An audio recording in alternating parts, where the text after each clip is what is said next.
everyone. Why don't we get started, because it is 1 o'clock, and my apologies for any delay that might have been evident from the schedule.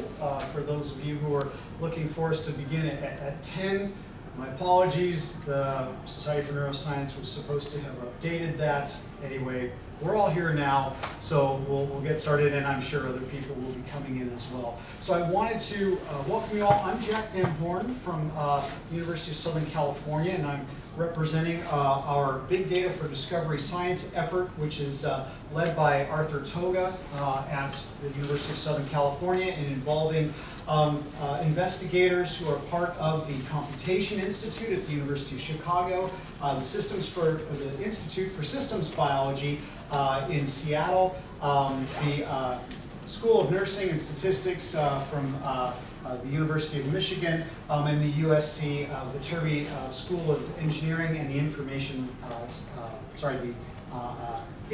Sciences Institute. Excuse me. And I wanted to welcome you all, and we've given out some literature on several different things. The first is this little thing here. It's going to describe what we're going to be talking about today. I'm talking about scientific knowledge discovery over big data, and we'll be more crystal clear on that here in a moment. But really kind of talking about big data in the context of human neuroimaging as an example of big data. Now, big data is much larger than that. It covers genomics, it covers proteomics, transcriptomics, M-health, the microbiome, animal studies, human studies of all varieties. So we're going to talk about these in the context of neuroimaging, and I think you'll kind of get a sense of how you might apply some of the methods and techniques that we're going to demonstrate for you to your particular data type and get some ideas. Now, we're going to go for till about 3 o'clock in terms of presentations, and then from there onward, my colleagues will be sticking around, and you may want to have questions for them. You may want to ask them about their tools, their techniques, and how they do stuff, and they'll be available to be able to answer your questions. And so just another thing is that after we're all done here, I'll describe all the talks and everything in a second, but after we're all done here, we have a little, just kind of a little questionnaire thing. If you wouldn't mind, there should be a pen on your table. Take the moment and circle the various items throughout this thing, and if you have any general comments, to leave them at the bottom. Very helpful for us as we kind of refine this. This is sort of maybe about the second or third time that we've kind of done something like this. We'd like to get the feedback so that we can tailor things to the audience accordingly. A couple other things. I wanted to mention that we're from University of Southern California. Our institute is called the Mark and Mary Stevens Neuroimaging and Informatics Institute. This is our very brand new, hot off the press little pamphlet that we've had put together, which describes our institute, describes the types of things that we do, who we are, various projects that we're involved with that represent the largest of the large-scale biomedical informatics. And so I hope you'll take a look at that, and if you have any questions, I or my colleagues can help answer that. One other thing is this, our Mark and Mary Stevens Institute, we run a master's degree in neuroimaging and informatics. And while you guys maybe you've got PhDs or you've already done that, and the last thing you want to do is go get a master's degree, if you wouldn't mind taking that back to your institutions with you and making sure that any undergraduate students or research assistants or anybody who might be in the market and might be interested in neuroimaging as a career, as a research topic or whatnot. This is a very exciting program. It's relatively new. We're in our kind of second year. It's a 1-year-long master's degree program, and so people can turn this thing around in a year, especially if they're trying to fill a gap year between when they end their senior year and they're ready to start a graduate program or medical school or something. It's a great way to fill that. Very, very important, first of its kind in the country. So we're very excited about it. We hope you'll pass that information along for us. And then the last piece of literature is about the Lonnie pipeline. And you're going to hear a lot about that in several of our talks, because it ends up being the kind of computational workhorse for much of the analytics that we perform, and you'll see how this is put into practice. This is just sort of an informational thing for you to give you a little kind of a commercial, if you will, about it. I would encourage you to take a look at the URL that's on the back. It's pipeline.lonnie.usc.edu.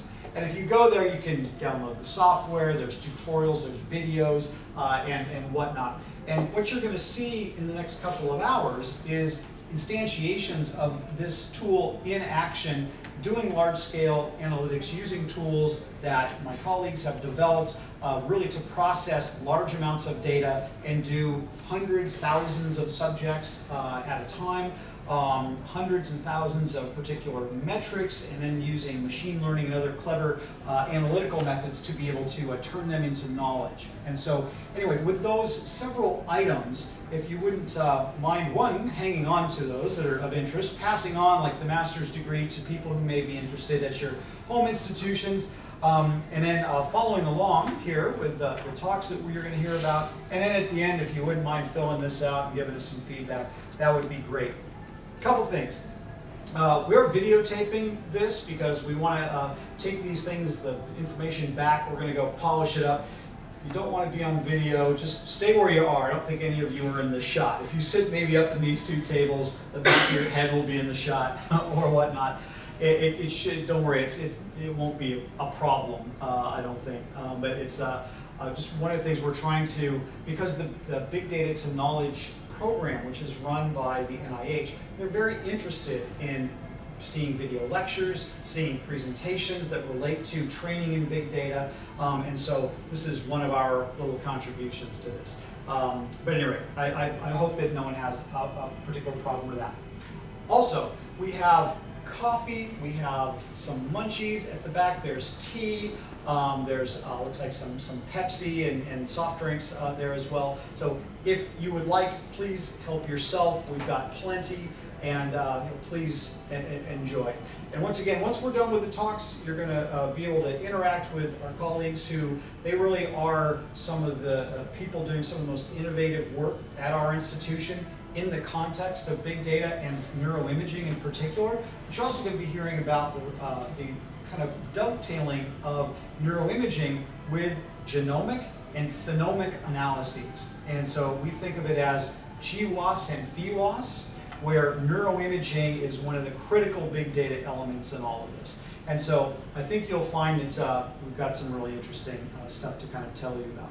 So just to kind of give you a little bit of a sense of what the Big Data to Knowledge program is. It is an NIH program. It's actually very large with a lot of investigators. There are 12 centers of excellence around the country. There are multiple R25s, multiple U01. These are the grant classifications, so an R25, a U01.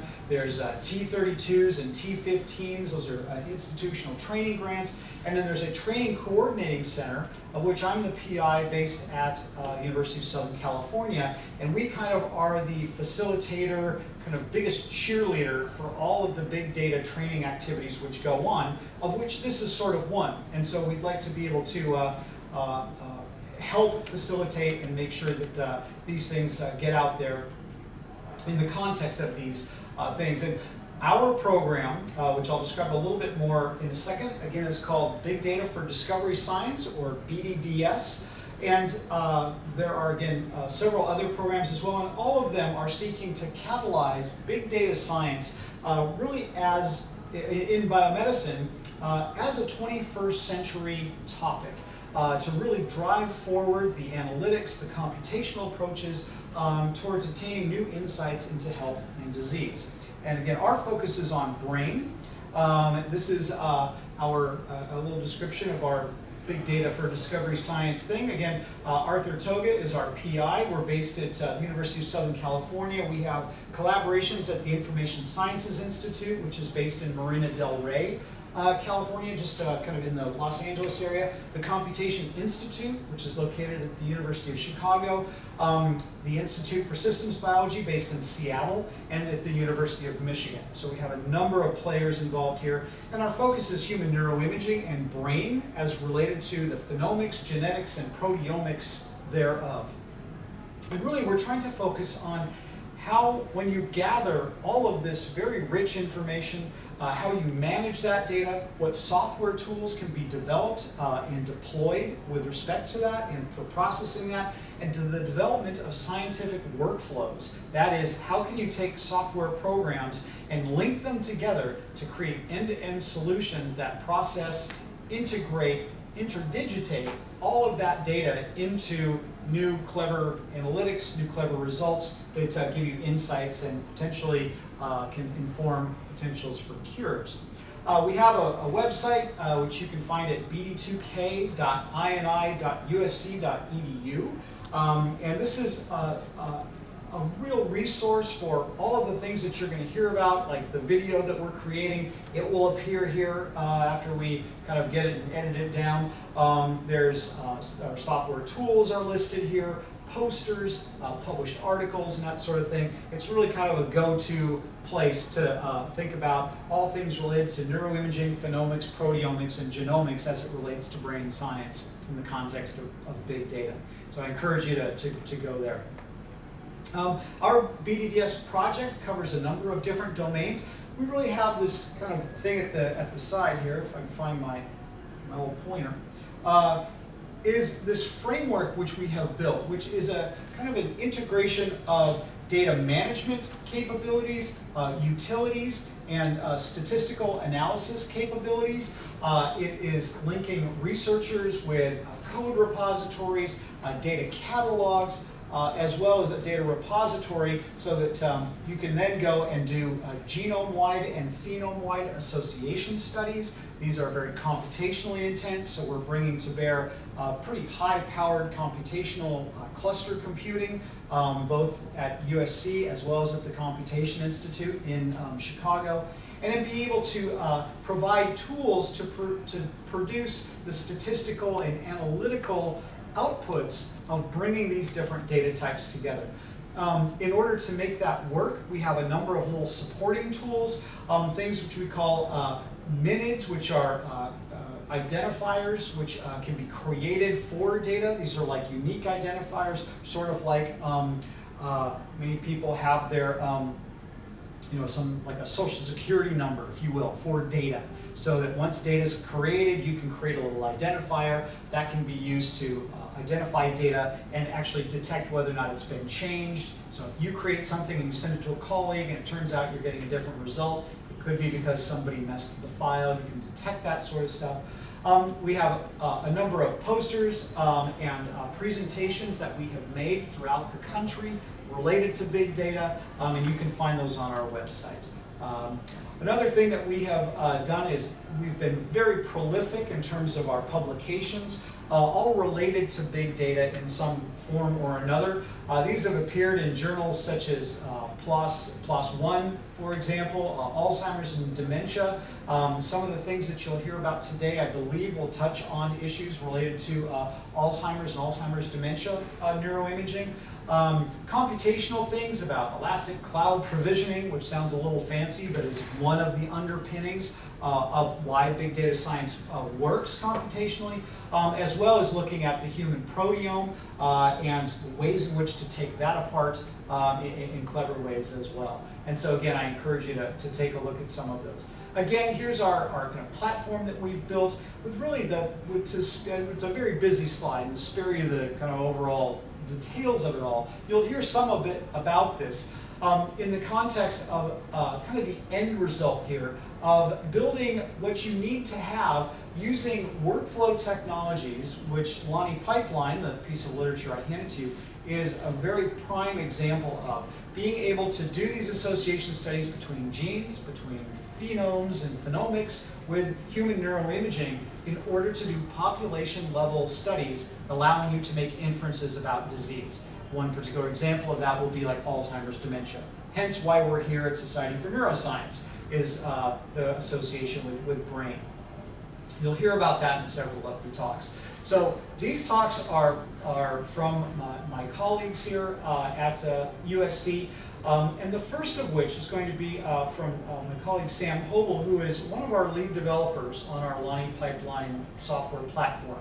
And he's going to be talking for about the next half hour or so on really the basics of how Lonnie Pipeline works, how it kind of flows, how you kind of create workflows from this. I think you'll find this very interesting, as you don't necessarily have to be a programmer in order to be able to utilize this. What that means is you can very quickly pull together prototypical workflows and then refine them to do things in a very sophisticated way, leveraging cluster computing to be able to parallelize things and be able to crunch through large numbers of subjects worth of data in no time at all. And so Sam will be talking about that and giving us maybe a little idea of how it can form the basis of many of the GWAS and PWAS types analyses that you'll hear about in subsequent talks. Farshid Sepperban is a postdoctoral fellow in our institute, and he's going to be talking about mining neuroimaging big data and demonstrating how he's using statistical learning to go and extract information out of neuroimaging big data so that he can derive associations of interest. And given that this is kind of mining, this is kind of a very appropriate thing to kind of think about. So when you have big data, you don't want to just race in and start fitting regression lines necessarily or doing full-on inferential statistics. You kind of want to let the data tell you about itself so that you can do sort of hypothesis generation. And so Farshid's talk's really going to talk about some of the limitations of just charging right ahead and going on to some full-blown analysis, when maybe you should be mining the data first, letting it tell you about itself so that you can identify things that are of interest so that you can increase your statistical power and go for the things that are going to have the most kind of interest. I forgot William's picture up here, but William is here, and William Matloff is a MD PhD student with us, and he has been doing some very interesting stuff with genome-wide association analyses. In particular, I believe looking at Alzheimer's disease, correct me if I'm wrong, Will, but an Alzheimer's disease, and he's going to be giving you a very good insight into how the use of Lonnie Pipeline can be used to do these types of analyses, and how you can quickly pull these things together, and how he's created this really very simple step process to go through and create this, and then how this is conducive to reproducible science and being able to share and reproduce results. So we're looking forward to that. And then finally, Lu Zhao is a postdoctoral fellow also with our group, and he's going to be talking about phenome-wide association studies. So in contrast to genome-wide association, here we're looking across the phenome and trying to identify measurable traits, whatever they happen to be, with neuroimaging-related biomarkers, and trying to understand which outwardly measurable phenomic types of things can be associated with neurological change. Looking over millions of potential measures influenced by specific genetic factors, etc. And this will be very important for looking at brain-specific phenotypes. So anyway. So this afternoon's tutorial, we're going to go through kind of in order. We'll hear from Sam, we'll hear from Farshid, William, and Lou. We'll have a little kind of general Q&A session, as well as after each speaker, we'll have a little bit of time for some questions specific to their thing. We'll have a general Q&A session, and then after that, they'll be available to showcase how they do their software demonstrations, where you can find it. Perhaps you want to collaborate with them, or you just have questions about how to get started doing it. So they'll be available for that. And with that, away we go. And so what I'd like to do now is invite Sam up to begin presenting to you on what's the basis of Lonnie Pipeline, why should you care about it. And I think what you'll find is that it's a very useful tool. I use it all the time, my lab uses it all the time, our institute uses it all the time. We're very excited about it, and Sam's going to come up and tell you all about it right now. So Sam, come on up. Again, if there's coffee at the back and chips and other stuff, so by all means, if you're interested, take advantage of that. Maybe I can just use your computer here, because I don't have an adapter for What do you need? a Mac. I'm assuming they don't give the... That doesn't work? I That'll work. It's worked on everybody else's.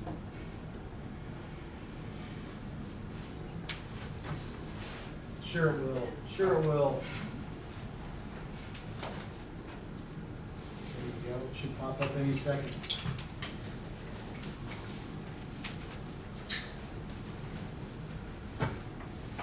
Just one. So there you go, buddy. You're good.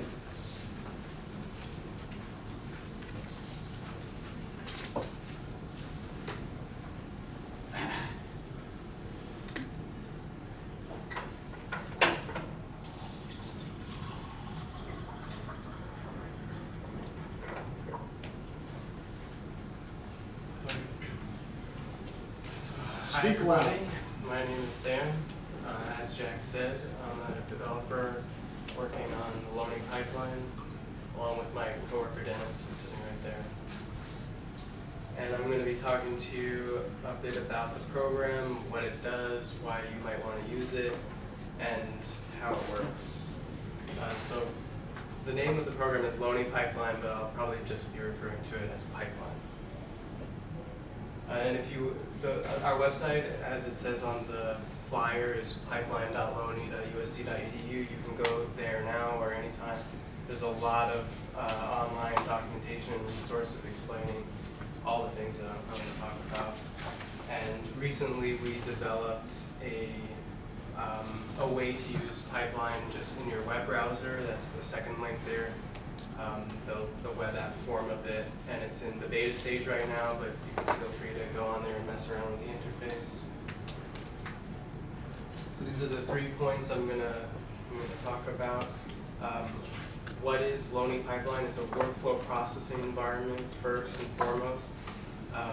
Users can create large-scale graphical workflows that can be very complex, also simple, depending on whatever your research calls for. The second key aspect of it is that it handles automatically submitting the jobs that come out of those workflows to a computing cluster. And the last point is that you can get fast and easy access to the jobs that run on that cluster in the pipeline interface and all the results that go along with that, all the output files from each program. So this is an overview of a diagram of how Pipeline works behind the scenes. The application follows a client-server model. There's a server-side application that we handle. It sits on a submission node on the compute cluster. And when you install the program on your computer, everyone's client connects to that server, and the server deals with relaying messages from the cluster to your client. So you get everything locally, but the information is coming from a remote server. So in our program, this is what a workflow looks like. You can have a very simple one on the left, or a very, very complex one on the right. And it doesn't look like much to you if you haven't used the program, but I'm going to be explaining what each of these pieces are and what they do and how you can use them. The first step is getting input data into the program to connect to the workflow and actually do the processing on it. And so our program it integrates with a lot of different sources for getting input data. So that the data can come from your local computer, probably a very common way to get data. It can come from any remote server that you can connect to. We have a variety of different databases that we've created interfaces for downloading data from. And in addition, we have various cloud hosts and web services. And here's some of the services that we've integrated into Pipeline and added compatibility for. And the key thing about Pipeline is that wherever your data is coming from, Pipeline will handle automatically getting it to the place that it needs to be for processing. So the first element of the workflow model that you saw before are called data sources. And these are these gray circles. And when you double click on those, it brings up this window where you can actually store your data files. And they're just paths to whatever input files you want. and they can hold huge numbers of files. There is a limit, but it's a very large limit because pipeline is all about connecting to the grid for parallel processing. So you have hundreds and hundreds or thousands, if you want, jobs running at the same time coming from these data sources. The next element are processing modules. So data sources will send their files to a processing module, which is represented by these purple circles. And basically, modules are any command line program. Any command line program that you would want to run, whether it's a commercially available one or one that you develop personally, you can use the creating a module interface to fully represent whatever program it is within the pipeline framework or interface. And when you define your module, basically it's usually a program named. The example here I have is reorient, and they take some input arguments, and those are represented on the top of the module there with some small circles and squares. And sometimes these programs write to an output file that you can specify, and that's the triangle below the module. And I'll explain how that fits into creating a workflow. So you can draw connection lines between data sources and between modules to indicate that the files should be passed from one element to another. And the specific way that you connect modules together will control the flow of the workflow. So I have an example here of a data source at the top holding some number of input files, and a connection is drawn to a BDT module, which is a common skull stripping module. And that program will run itself. It will skull strip each of the input files given to it from the data source. So Chuck, use my laser. Sure.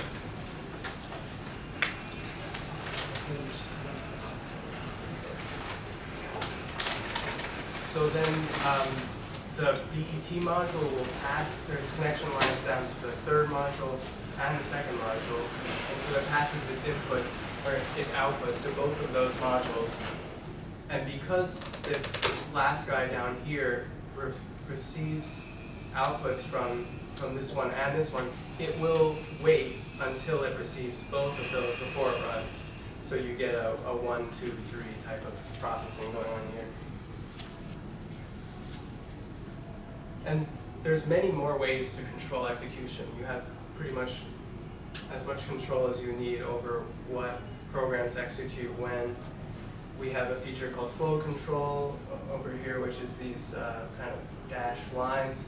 And this is to handle cases when you want one program to run before another one, but there's no passing of files going between them. You just need one of them to happen first for whatever reason. We have another kind of special type of module up here, these large squares. These are called conditional modules, and they can check a condition of usually of your input data or of the metadata about your input data. And depending on whether the condition resolves to true or false, the workflow can travel down one path or another path.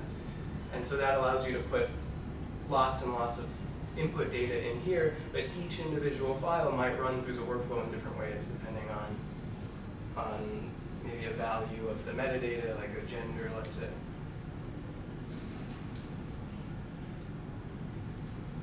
Another really useful feature of Pipeline is the server workflow library, which is basically just an accumulation of user-defined, pre-made modules and workflows and even data sources.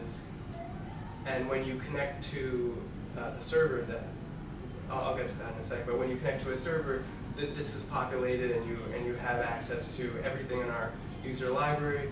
And so this is an example of one of the more complicated workflows that we have available, and you can use them. You can adapt them to your research. You can take parts of a analysis from one program or one workflow to use in your research if you find it to be useful. And we recently implemented a feature where users can very easily and automatically contribute to our library. So it will be growing, hopefully. So here's the big idea of pipeline. It relies on a compute cluster to get you your results fast. And pipeline can integrate with many different types of clusters, but the fastest and best way, in our opinion, to use pipeline is connecting to Loney's cluster. Loney has a giant computing grid called Cranium, and it's freely available. If you register for an account, you can, this is just a very simple interface for connecting. Once you connect to the server, you get information about how much of it you're using, how much of it other users are using. This is just a more detailed version of that. And once you connect, you can just start submitting, you can create workflows, start submitting jobs, and using our computational resources.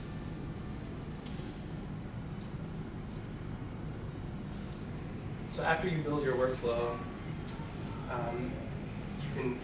you tell the workflow to start executing, pipeline handles everything. It creates job commands out of the workflow definitions that you create and starts submitting them in parallel to the grid. So you cannot see this at all, but it says it's running like 40 jobs or so at the same time.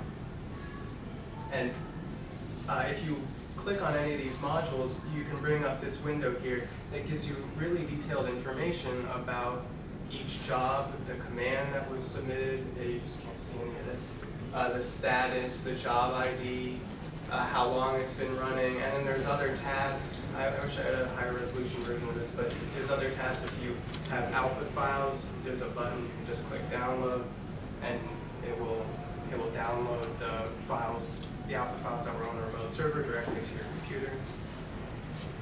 And it's very useful because if you submit jobs the traditional way, you usually have to connect to the server that you want to run the jobs on, and then submit your cluster submission commands, and then query the cluster for information about jobs. So this kind of automates that whole process.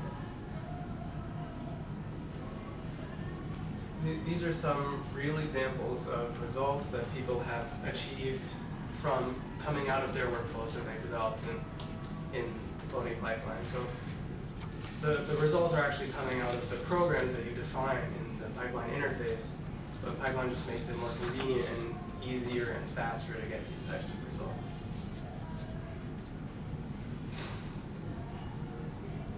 So one of the new developments that we have, I mentioned a little bit earlier, is the web app. It's even more convenient than the traditional desktop client because you don't need to install anything. You can just visit the website and after registering for an account, immediately start running jobs.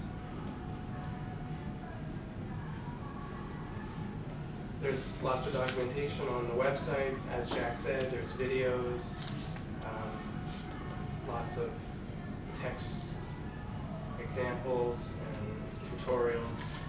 And we as the developers are also very involved in the whole support process. So we enjoy helping people use our program, and we'll be doing that for as long as we continue to develop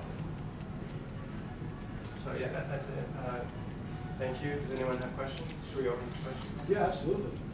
Lots of time for questions. Sam, what version are we in? Perhaps you mentioned it, but I want to make sure that's... We're in version 6.4. How many years has Loney Pipeline been in development? So Loney Pipeline has been in development for over 10 years. So when it first started, it looked very different. It was very different than it is now. And how many people use it now, and where are they from? We have several hundred users using it, probably dozens at any given time, and there's no limitation on where you can use it from. We have researchers from all over the world who have applied for accounts and use it either they sometimes come to our lab directly to work with our researchers, but because you end up connecting to a remote server, you can use it anywhere in the world. What's an example of somewhere else in the world? China. We have many researchers from China. Yeah. Cuba. Cuba. Cuba. I know I've personally used, been able to log in and run jobs from all over Europe, Latin America. Yeah, there's no limitation. Yeah. What about people who maybe have access to cluster computing resources at their institutions, and they might be interested in, say, it's very nice that we're offering up our computing cluster, but we'd like to use our own hardware. Is that possible? Yeah. So, pipeline, if you have the right IT team and a little help from us developers, can be set up pretty quickly on any cluster, as long as the pipeline server-side application is running on the cluster and the grid is configured to accept jobs. That's literally all it is, and they can run on any cluster, basically. One question. What kind of the pipeline system do you have on this website? In this presentation, you showed us scalability, and what else do you have here? Oh, in the library? Yeah, pipeline. Yeah, so you mean the user-defined workflows that we have available? Yeah, that was the skull stripping module. What else do you have? Yeah, there's lots of different workflows. A lot of them are revolving around pre-processing, like skull stripping or reorienting, or there's a lot of like warping and statistical tools already defined that calculate different metrics about an MRI image, such as average intensity of the voxels, or volume, surface area. There's a lot of conversion tools that will convert images of one type, such as like an analyzed type, to a nifty type, which is very common. So there's a lot of those conversion tools. There's a lot of tools that convert two-dimensional images to a 3D shape that you can then do more statistical analysis on. We also have some bioinformatics tools. But it's always changing, expanding, and the real usefulness of pipeline is your ability to create fairly quickly any type of tool that you would use in your research on. So for any sort of thing that's a command line executable that you would ordinarily type in on the Linux command line, it could be a shell script, it could be compiled MATLAB, it could be compiled C code, Java, whatever it is, and you have libraries of these things, you can turn them very quickly into Lani pipeline modules and then incorporate them into this platform and operationalize them across hundreds of subjects or hundreds of examples simultaneously. It's the kind of thing that we do every day. Sometimes we in one particular day, we may write several pieces of MATLAB code, compile them on the cluster, build modules, and put them into action. A number of the things which are there now, to get to your kind of original question, are a lot of volumetrics for fMRI. We can run FreeSurfer if you're familiar with that. Diffusion tensor imaging, variety of diffusion tensor imaging analytics. We've got genomics for doing sequence alignment, breaking, doing single nucleotide polymorphism type analyses, and then bringing those things together to do the genome-wide and phenome-wide association studies. And one of the things that I think Sam had mentioned is that we've put the facility in that if you happen to generate a library full of tools that are Lani pipeline modules, or you've strung them all together as workflows, you can share those with us, and we can share them with everybody else who's a user, so that everybody can benefit from the work that you've done. So it's very flexible, very nice. And another thing which is kind of nice is that you don't have the learning curve is not that steep, and so you can get undergraduates very quickly up to speed processing large amounts of data using Lani pipeline. Were there any other questions? Is it available to share the pipeline job among the researchers we ask for example, group or something, is there a limit to the access privilege? Like permissions on the results of Yeah, your for research. instance, there is in this presentation Yeah. some waiting process or waiting condition was included. But sometimes some of the researchers has a collaboration together, and some other researchers might want to wait the job, and he will do some kind of a thing. And after that, we can continue using the result. So those kind of the collaboration may be necessary. Yeah. Right now, things are fairly restricted to your your user account. So when you run a job, it is private to you. But this thing that you're talking about is a very useful feature that we've heard before about possibly developing. So it's on our list of features to do, creating sort of collaboration groups that can all get access to the same workflows that are processing. But right now it's your account, only you can see, similar to the way other programs work. Thank you. That's a very good point. Thank you for that. Were there any other questions? Anybody? Sam, any other parting thoughts? Okay, very I'll good. be around later if anyone wants to get started and ask questions. Wonderful. Thank you, Sam. Okay, so what I'd like to do now is invite Farshid to come up and begin talking about his use of mining of neuroimaging data. And you'll kind of get, I'm sure he'll cover a number of different things in that, from the ideas behind the mining, what you're trying to do there, but also he'll probably showcase several of the Lonnie pipeline things that he's assembled that help make that possible. And so you'll get a sense of how Lonnie pipeline gets put into action by somebody like Farshid, who's actively doing this stuff as his research topic. So Farshid, you can by all means use my pointer there. Can I also borrow this border? Yes, it should be in there, yeah.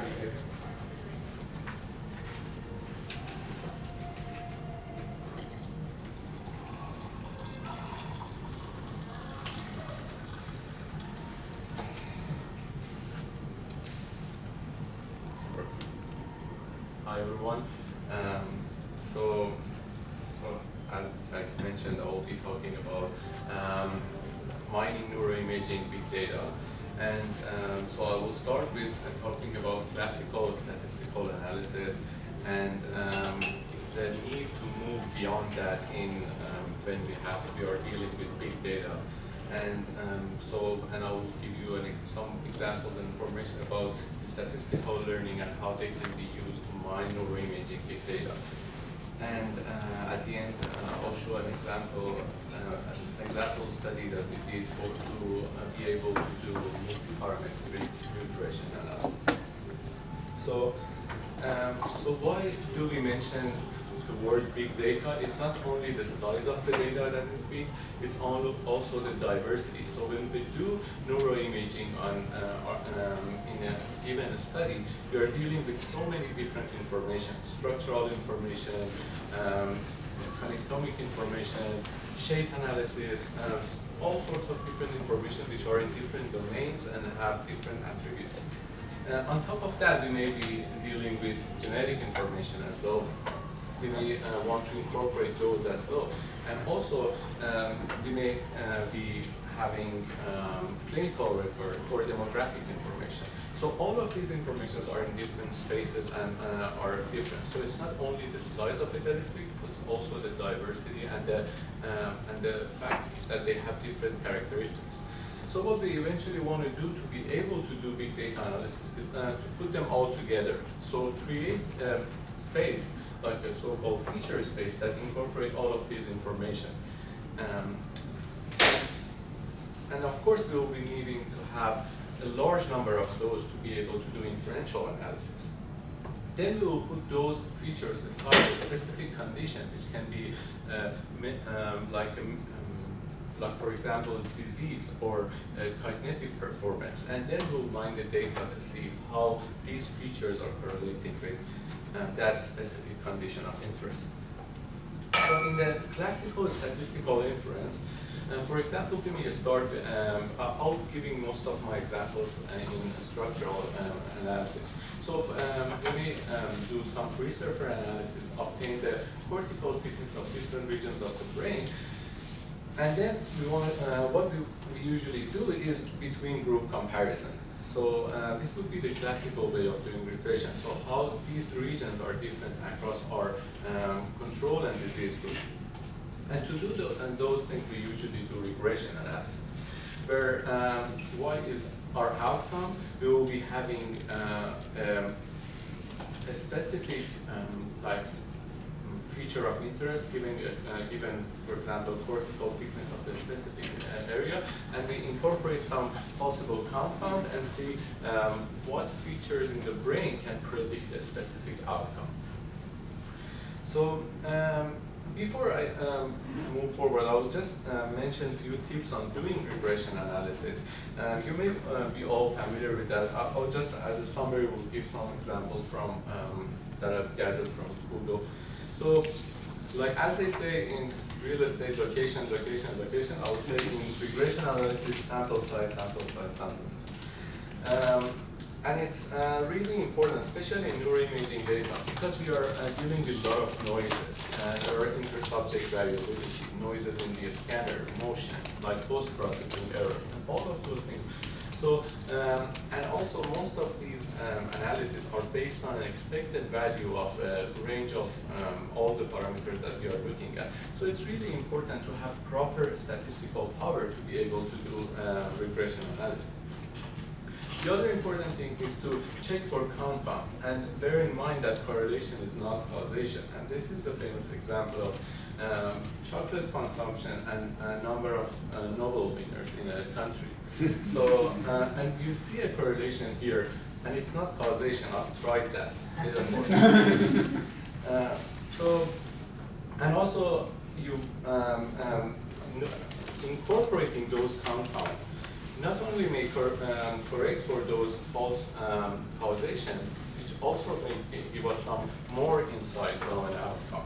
Like, you may heard about it, we had an election last week, which no one could have predicted.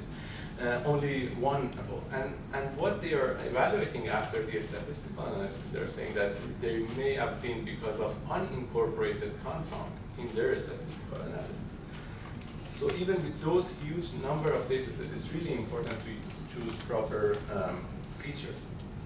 Also, it's important to, after you do your regression analysis, look at the goodness of the fit. So, for example, here you can see that if we do a single linear regression analysis, we can't really capture the nonlinearity of the data, and we're underfitting or smoothing the data. Or if we do a very large number of degrees of polynomial, we may be able to fit to the data very nicely, but we definitely overfitting the data. So if we, in the future, if we have another data set somewhere in this area, we will falsely predict that. So it's important to plot the residual, see the pattern of the data, and look at it. In neuroimaging data, because we're dealing with so many parameters and so many regions of the brain, it's really easy to forget about plotting the data and see the outcome. Also, it's important to look at the clinical significance of what you found as a significant effect. So sometimes you may see a very large, very low p-value, and you may say, oh, it's a huge significant effect that I'm seeing. But the actual clinical significance of it may be low. It's like an example would be if you have a diet that may significantly decrease the weight of the population, but that decrease is like half a pound, which may not be important. Who cares about that little? And after doing the analysis, it's always good to revisit your statistical power. So your margin of error is related with your sample size, your variance, and your t-stat that you're obtaining. So when you do your analysis and you come back and look at these relations, you can work around your data to see if adding more samples to your data set or trying to look at other features with less variance would help you gaining less error or not. So even with a perfect set of linear regression analysis, there is a major limitation, and that's especially in neuroimaging, that we are dealing with so many different parameters of interest that we want to look at, like cortical thickness, folding, surface area, all these important information. We cannot put them all together and look at them at the same time, because there is a curse of dimensionality in regression analysis. Regression analysis uses an expected value for each given point in our feature space. So when we have so many dimensions, the expected value will be average of a highly dimensioned data. So it will over-smooth the data, and we can't infer any additional information from that. So, so in this regard, the interaction between parameters. So how do we deal with this problem? One way to do that is to go beyond regression analysis and performing machine learning and predictive modeling. In machine learning, the good thing about it is that you can put all those parameters of interest together and then look at your outcome and try to classify them. So let's say you have your number of features for one control class, and you label those control class, and you have a number of features and an expected value for specific outcome, say a disease. If you're looking, for example, Alzheimer's disease, this can be your Alzheimer group and your control group. After plotting this and putting them all together, you will train your data to be able to find a boundary line that can discriminate these two guys. After that, you will be gaining predictive power. So in the future, if you have a new measurement, you can see where it sits compared to this line, and then you can classify it to predict the outcome. It can also help you to encode the current stage. When you draw these boundary lines, then you can evaluate your data and look at the pattern. So, but to some extent, I can say that a limitation of the machine learning is that it only focuses on prediction power. So it doesn't really care how you can interpret data. It only focuses on predicting an outcome. And especially because it was initially an industrial tool and not a scientific tool. So these outcomes is very hard to interpret. You basically finding a line or a space that can discriminate your space, not a model to interpret them. And so to deal with that, you can use another type of analysis called statistical learning, which is very, very similar to machine learning, but the goal is different. The goal in statistical learning is to build an interpretable model. And so this technique would enable science discovery. So here I will give you an example of the study that we did using a statistical learning to enable multiparametric interpretable analysis. So what we do, we start with extracting neuroanatomical features like cortical thickness, folding, volume, as much as possible. And then we perform a statistical learning to predict an outcome of interest. But we should use a technique that allow inverse engineering, so we can come back and look at the features that led us to predict that outcome. After that, we will use those informative features that enables predicting the outcome and use regression analysis only on those features. So basically, we use a statistical learning as a way of selecting possible regressors. So we tested our technique in a neurodevelopment cohort and looked at the gender because we expected to see a big difference there. So it was a good way of validating this technique. And also our group is interested in neurodevelopment in general. So we use data set, PNC data set, which is a large cohort of neurodevelopment data, which we'll be hearing more about from Lou. And we performed the classical free surfer analysis to obtain different structural information about different regions of the brain. And we also performed very rigorous quality control in Lunivi, where we had the luxury of having an army of RAs and undergraduate students who spent a lot of time on quality control on these data to remove the outliers and noise so we can make the most out of these valuable data. We also added the demographic information as possible confound. So we created our feature space, and then we took out gender as the outcome to predict. So the goal is to see if we can predict the gender from neuroimaging information, and then come back and see what are those features that can predict gender. So we end up having 2,000 features, or you can call them covariate or regressors, and almost 1,000 subjects, evenly distributed between genders. So right now you can see there is a curse of dimensionality here, and also the number of features are very large and doesn't allow to do classical regression analysis. So we performed support vector machine is a very solid technique to do machine learning, and we were able to predict gender with 81% accuracy between for the gender. And but if you wanted to do logistic regression to do the same, it was almost chance, 50% accuracy.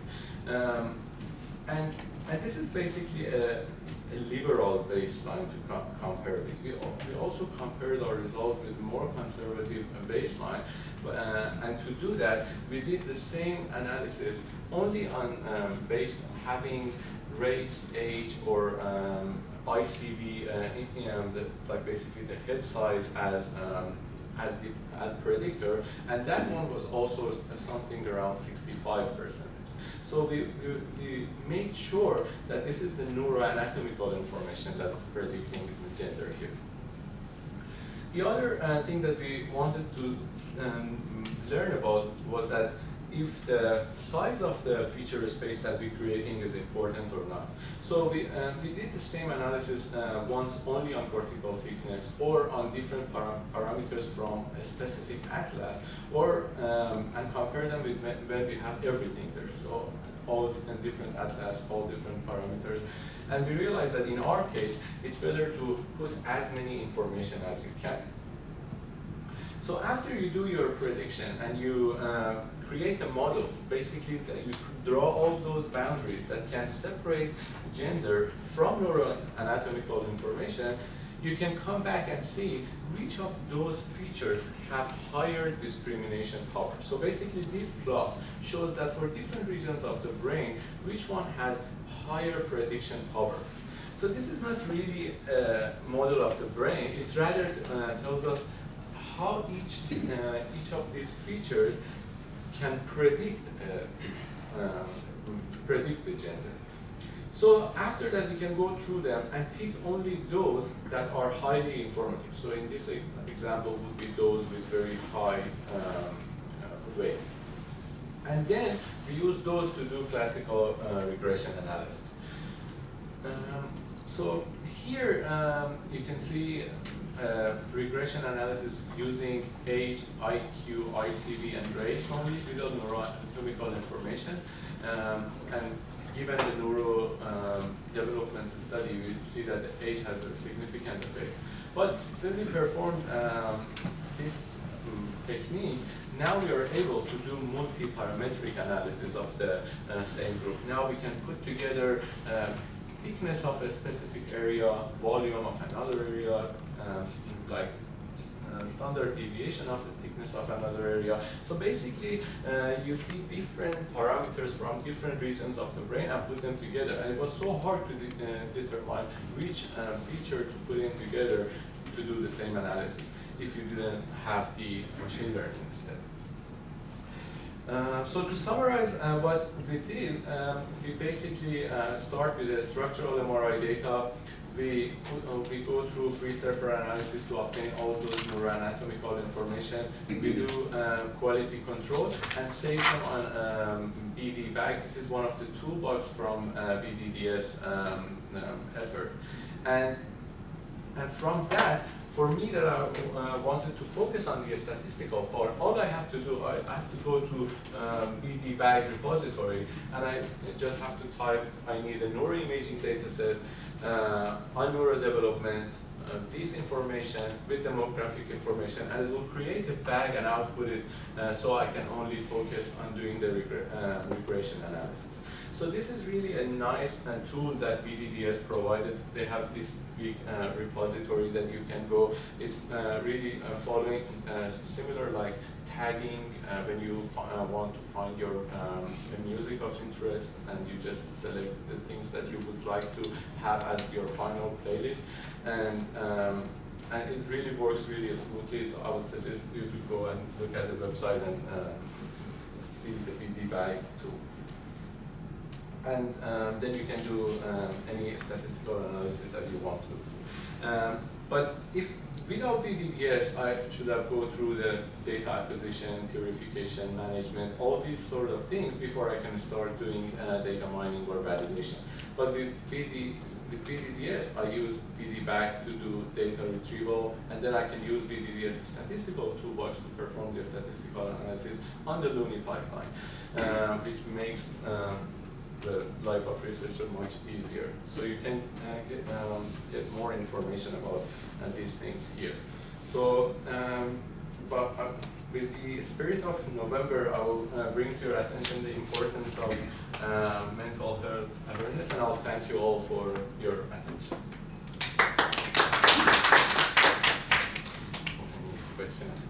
Any Questions, folks? I am new to the field, so I apologize if this is a really simple question. But when you say multi-parametric, does that mean the same thing as in other forms of statistics where a parametric analysis assumes like a normal distribution of the data? That can also be that. So in classical technique, you have a specific parameter to look at to match it with your outcome. So kind of like a t-test. But when you want to look at so many different parameters from your cohorts at the same time, it's so challenging to do that. And so basically what when we say multi-parametric, we are talking about the time that you can incorporate different characteristics of your cohort at the same time in your regression analysis. But that's also true that the linear or in general regression analysis try to use a like expected value from each covariate. So generally it assumes a Gaussian distribution. But when you go beyond that regression analysis, you can deal with non-Gaussian distributions as well. How long does it take for you to do your analysis, Arshad, if you're on those 1,000 subjects or so that you undertook?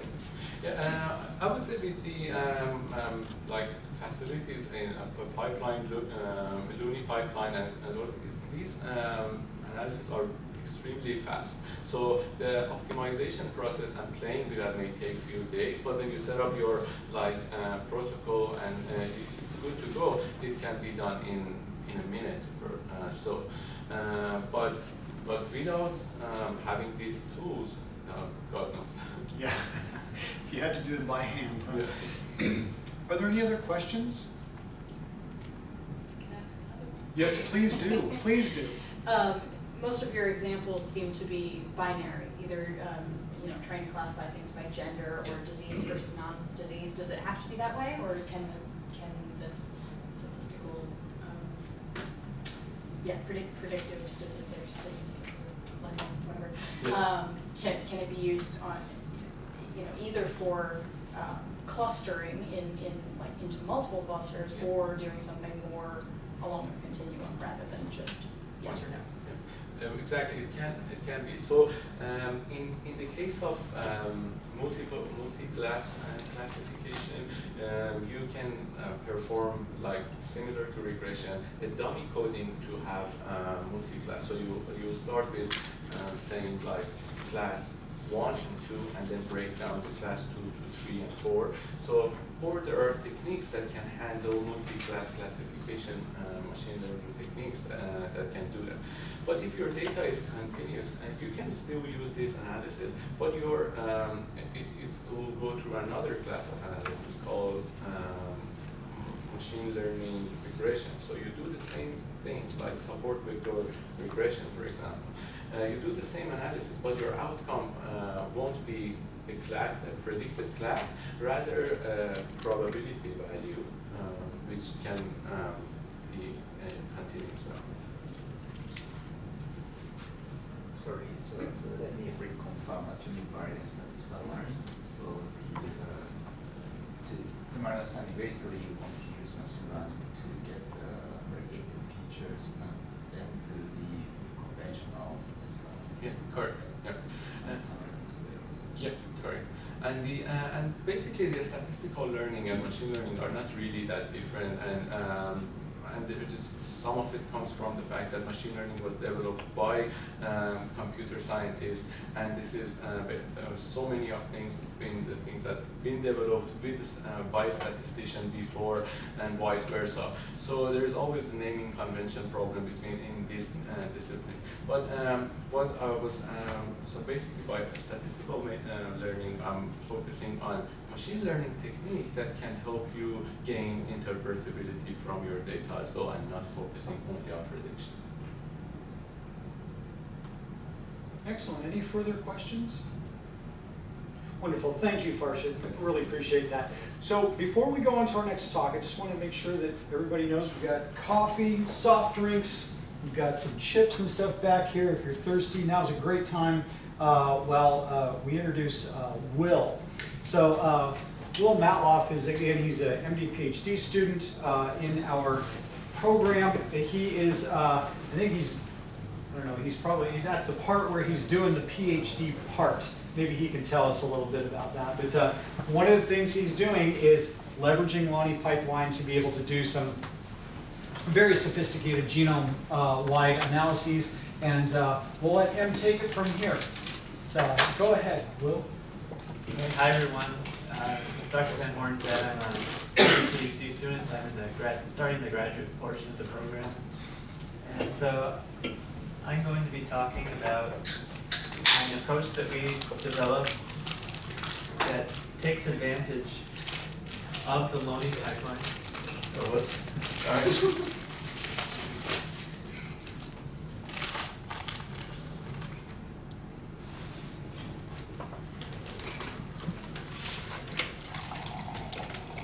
Okay, so I'm going to be talking about the approach that we developed that takes advantage of the Lonnie pipeline in order to vastly simplify the process of running genome-wide association studies on hundreds of different quantitative traits. So genome-wide association studies have been very effective in helping us to understand the underlying genetic variation behind various traits and diseases. So traditional GWAS are essentially case control studies for every single nucleotide polymorphism, and it tests each one of those across the entire genome to see which ones are associated with the trait or disease.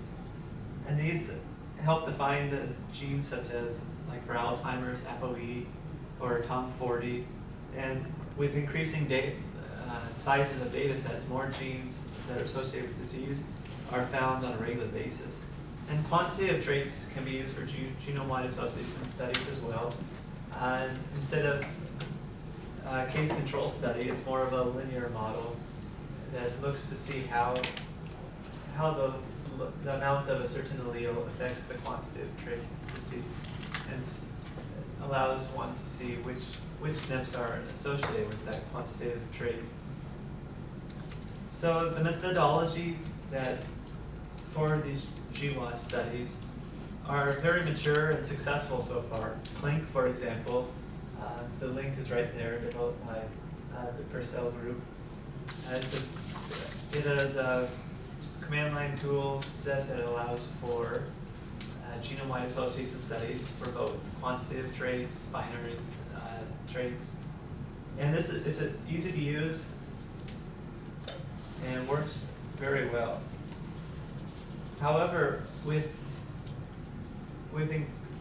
nowadays, we can extract and obtain hundreds of different quantitative traits for a data set. For example, with neuroimaging analysis tools, such as FreeSurfer and voxel-based morphometry, we can obtain cortical thicknesses, volumes and curvatures, mean gray matter densities for various regions of interest.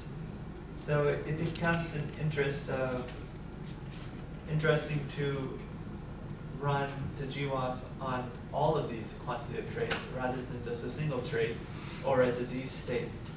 So while Clink works very well on its own for running GWAS on a single trait, it's more convoluted to run it on hundreds of different quantitative traits because it increases the amount of time that it takes. And it makes things more of a mess when it comes to just organizing files around and getting everything together. So the field of imaging genetics is a very successful field that uses these quantitative traits derived from brain imaging in order to study the genetic variation behind diseases. It's been used to study like Alzheimer's disease, mood disorders, ADHD, schizophrenia, and more. But there's no automated approach that simplifies this process and enables it so that any researcher with a big data set can look to see for every quantitative trait that they have, what single nucleotide polymorphisms are significantly associated with that trait. So to give context as to why an automated approach is beneficial, I'm going to briefly go over the workflow that would be required to run GWAS using Clink on its own. So first, one would have to take the quantitative trait data and create individual phenotype files for every trait. Individual files would be necessary in order to run the GWAS studies in parallel in order to save time. Otherwise, it could take, if you have hundreds of traits, it could take a day just to run it all. And then the covariate files would have to be added together. The Clink parameters would have to be added together. Genetics data, many studies have genotype data outside of the Illumina or whatever chip genotyping data they use. And that allows, and because of that, it's necessary to combine those together. For example, the Alzheimer's Disease Neuroimaging Initiative, they have the ApoE status independent from the Illumina genotyping data. And so that has to be combined together, and then all of that has to be fed into the Clink. And then Clink then outputs a file or multiple files for every single quantitative trait, and then the RS numbers specifying the single nucleotide polymorphisms then have to be annotated, and then the results have to be visualized. So without automation in this process, it becomes very convoluted. And so it makes the startup cost for running these types of studies to be too great. So this is why we've worked on developing this approach. So it allows anyone with quantitative traits to organize all their data together, press go on the Lonnie workflow, and then visualize the results. So our approach simplifies it into three main steps. The first step is just organizing the quantitative trait data into a tab-limited text file. So the quantitative traits can come from any type of data. It can be data that's already quantitative, such as lab values or other data such as that. Or it can be obtained through software such as FreeSurfer and SFN to extract imaging measures from, for example, structural MRI data. And the Lonely pipeline is what we typically use in order to extract these imaging parameters. And workflows can be created that create the expected file format for the quantitative trait data. And then after that, then it's just a matter of running our quantitative trait genome-wide association study workflow and making sure that the inputs to that are as desired. So this shows what our pipeline workflow looks like. So the status to association is the main module, and that's a grouped module that hides the complexity of the entirety of the workflow. So this workflow right here automates that process I described earlier in the flow chart. And then, so then to run this workflow is simply a matter of specifying all of those inputs, which are these on the top, and then pressing run. And so the key inputs are the parameters that allow you to personalize the GWAS to the study, such as which quantitative measures you want to look at, whether you want to normalize any volumes by, for example, you might want to normalize any brain volumes by the total intracranial volume, which covariates you want to use, any subjects to exclude, and where you want to save it, and where it's located. So once that's done, then you can move on to step 3. Step 3 is the visualization of the results. So Plink outputs, after running the workflow in the Lonely pipeline, it outputs a directory in a specific format that contains all of the results from the association studies. So, and because it's in a standardized format, we were able to create our functions in our programming language that visualize the results through a set of simple commands. That makes it very easy to explore the different results.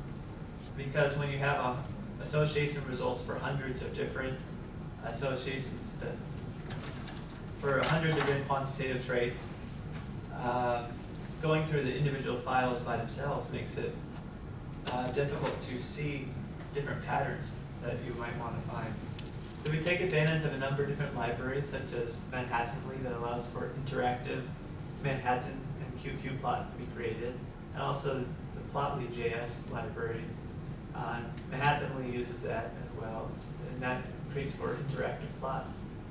And then we optimize our code to be able to be used in the Jupyter notebook, and that's a web application that allows the user to create notebooks which contain code, and then the output of that code on the same page, so that you have a clear record of the analyses that you did. So this is an example of a Jupyter notebook. So running the code is as simple as loading it to the source function, then specifying where your data is located, then initializing libraries, and then you can use the functions provided in order to easily look at the data. For example, this view combine top SNPs from the linear model, and then parameters for that function are the data source and then the top numbers that you want, and that outputs the top 4. So this is from the association results from that Alzheimer's disease neuroimaging initiative.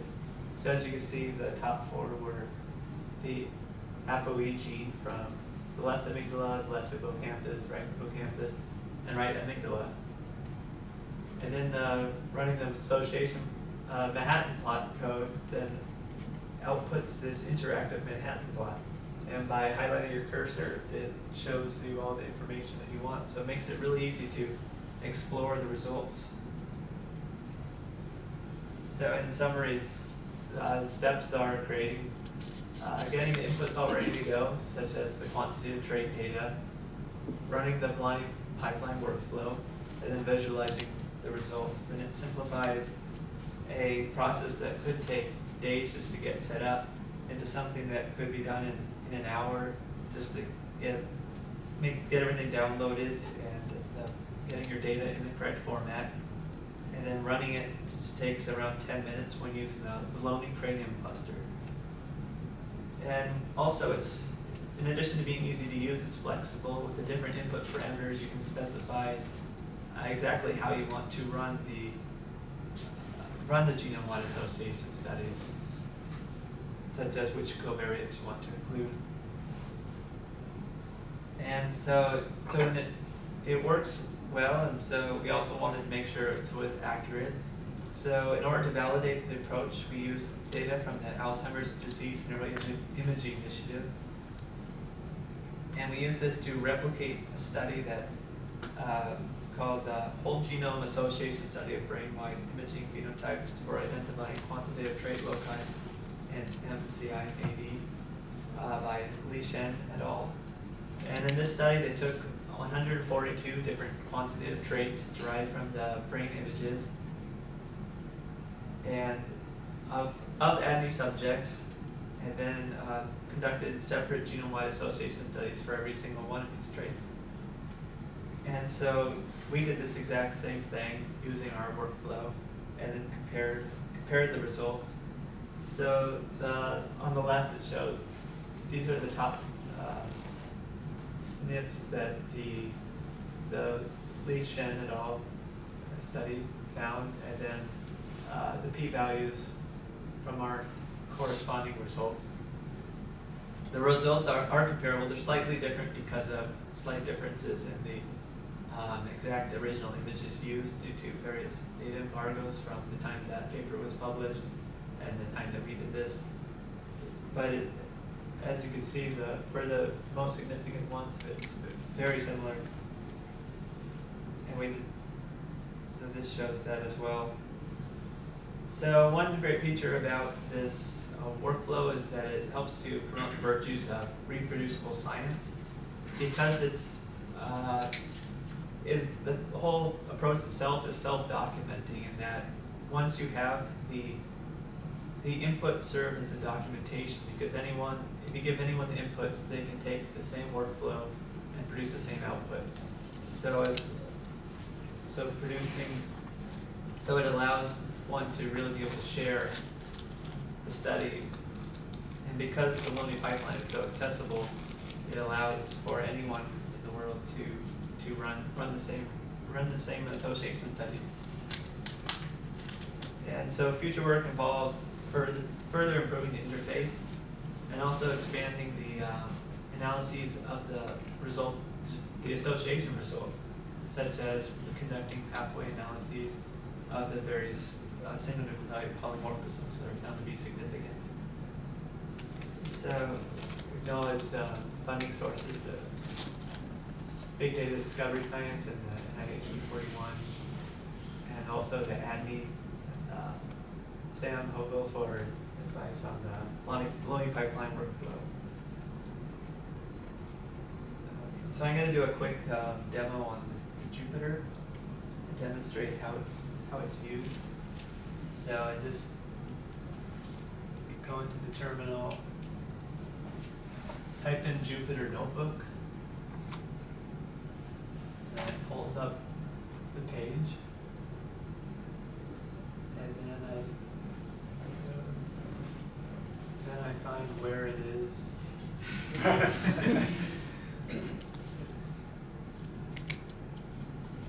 Documents.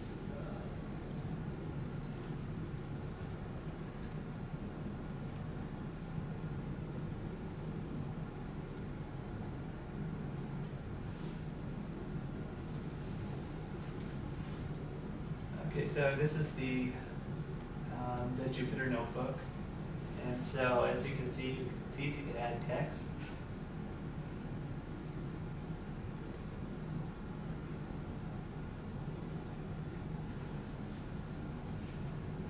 And then pressing Shift Enter, then it runs the individual cells. Each of these things are considered as cells. And they allow you to, you can run code within the cell. So this source command sources the code, the Jupyter gbloss.r code.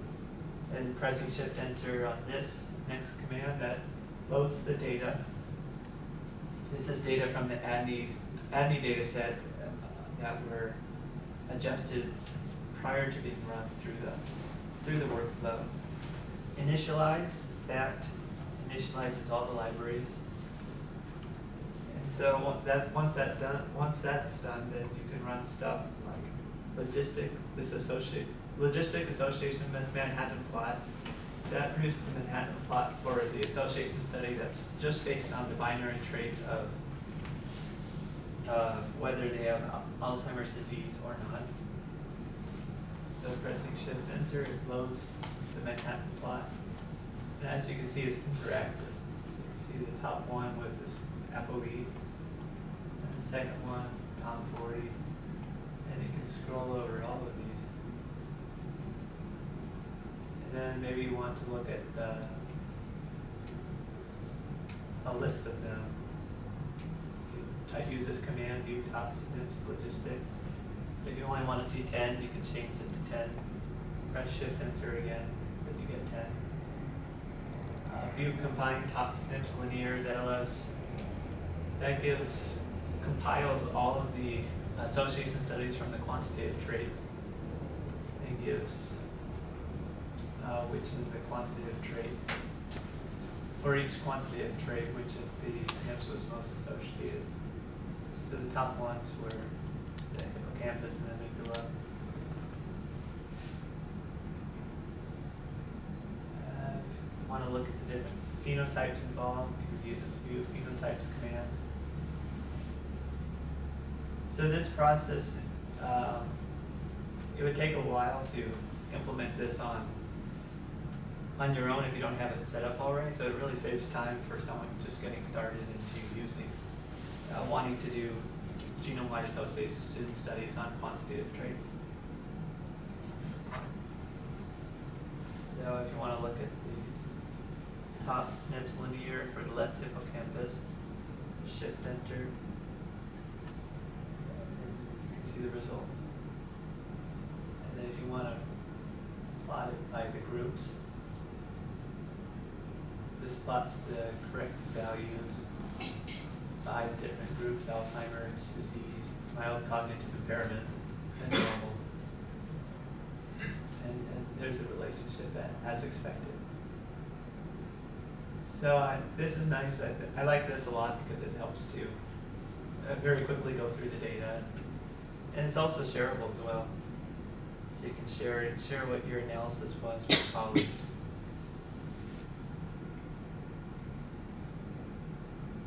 Then you can save it. Yeah, so that's a demo of that. Wonderful, thank you, Will. And Will, if I were interested in, I wanted to take this for myself. You mentioned it was shareable. How would I get access to it? For the entire approach, like the workflow. Sure. So that will be added on both of those websites that were mentioned at the very beginning. It's sometime in the near future. Wonderful. Any other questions, folks? Can you use Jupyter but run it on a cluster? I'm not sure that you can. It's possible though. Where does it run now? It's just running locally. Just on your machine? Yes, it's mainly just, it's sort of like it's a web application that it runs the R codes on the local computer and then collects the output and adds it back into the web application. I see. So probably we can make a learning module, learning pipeline module out of the final version and use that across. Yeah, I think so. Interesting. One other thing is, while you have focused on neuroimaging as the main input to your GWAS analysis, really those traits could be anything, right? Yeah. They could be, you know, I don't know, length of your forearm, or I don't know, you know, something, right? It's not necessarily neuroimaging, but it could be anything, right? Yeah, it could be any quantitative trait at all. And it doesn't have to be human either. No. Any further questions? Well, wonderful. Let's move on to our last presentation of our presentations here. This is Lu Zhao, and he's going to be talking about some of the work he's been doing with phenome-wide association studies, and I think you'll really enjoy this. So, Lu, take it away.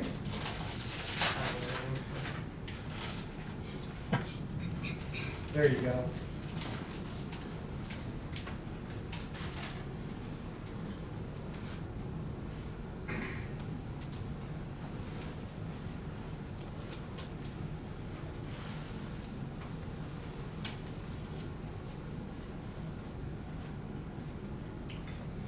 Hello, good afternoon, ladies and gentlemen. So I'm so happy to give you this talk in this lovely afternoon and in this lovely city. So, oh, I didn't connect. Okay, so we'll have to give you a very brief talk about the GWAS analysis, and now I'm going to introduce you something about the FIWAS. It's probably a platform we specifically developed for the FIWAS analysis. So first, what is FIWAS? So actually, the FIWAS is the inverse of the GWAS. So in GWAS, we associate a phenotype against the whole genome. But in FIWAS, we try to associate a gene or a SNP of interest against a wide range of phenotypes. So why do we need FIWAS? Actually, it has been saying the GWAS is a really a brilliant method. It can address many issues in the conventional neuroimaging genetics studies, which only do like a fishing, just candidate gene and on a single SNP, single phenotype associations. But you know, the GWAS is still have a limited focus. They still only focus on limited phenotypes. So actually, one single a single SNP actually can associate with multiple phenotypes. So for example, with the GWAS, we find one a SNP is associated with, for example, the hippocampus, the volume. But in fact, this SNP can also be associated with, for example, the surface area of the prefrontal cortex. But with GWAS, GWAS just somehow neglect such potential power to detect those potential novel associations. So with the FIWAS, we can unbiasedly validate the findings from, for example, GWAS or even the single phenotype studies. And more important, we can explore new system, novel system level genetic associations. Okay. So the FIWAS is, we see it's important, but why we haven't done it in the past? The first, the primary bottleneck actually is from the data itself. Because as you know, nowadays we have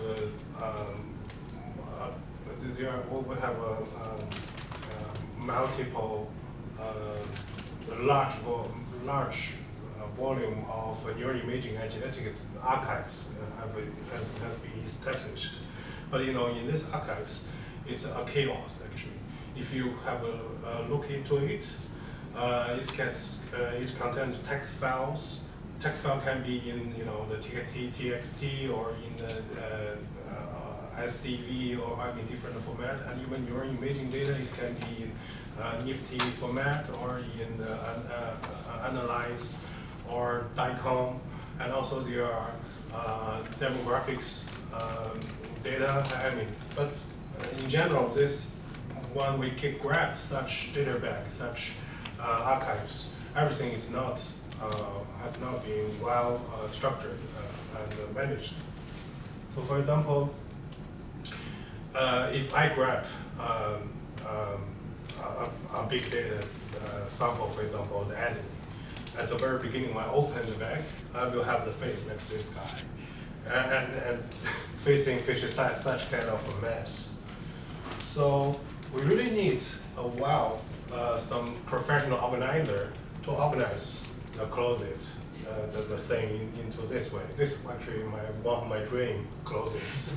I really hope I can have a well organized collection, for example, my leather shoes or sneakers, and also some of my watch collections or shirts. Anyway, just hope everything is well organized.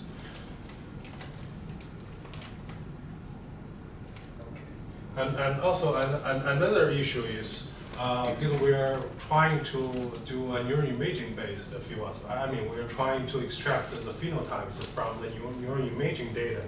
So it's different from, for example, the traditional GWAS or the fieldwork analysis based on the quantitative measurements, like those are just numbers. But to grab those phenotypes from the neuroimage, we need the very complex and sophisticated brain image processing. So as one example, for those who are not very familiar with the brain image analysis, so this is just a very simple, a brief workflow for example, for surface free surfer to extract from the raw T1 weighted MR image to the brain morphometry measurements.